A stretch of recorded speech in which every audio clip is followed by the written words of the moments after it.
And they're off. Lucky Be Lucky looking for the lead. Here comes Dawn and Rico and Ascendant. Passing the judges stand, Ascendant and Dawn and Rico fighting it out for the leader. 5 lengths away to Lucky Be Lucky. Here comes Lim Expensive Toys. Around the outside now is Lady Kugat, then followed by Husia.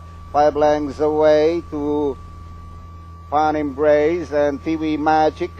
Going along for the first turn, Ascendant leads by half a length, followed by Dawn and Rico. And 7 lengths away in third now is Lim Expensive Boys. Passing the half mile, Dawn and Rico takes the lead by half a length, followed by Ascendant.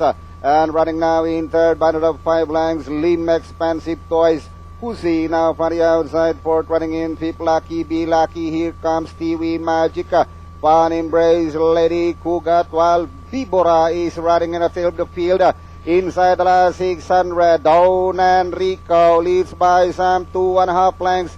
A long shot, Pussy now the outside. Towards the final corner is Dawn and Rico, Lim Expensive Toys.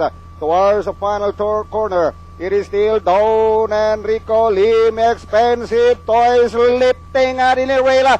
Dawn and Rico, Lim Expensive Toys leads by half a length now. And at the wise, Lim Expensive Toys, Dawn and Rico, Fun Embrace, Tiwi Magic, Husi, Lucky Be Lucky, Lady Kugat, Ascendant Vibora. 7, 3, 8, 6, and 1. At ang daming naging nagbago dun sa running style ni Lim Expensive Toys. Teka muna, quarters muna tayo. 17.5, 23.5, 25.5, finishing at 27, 133.6. Ang laki ng inimento. At yung rektahan nakakuping. Ito si Lim Expensive Toys. Takbo ng takbo.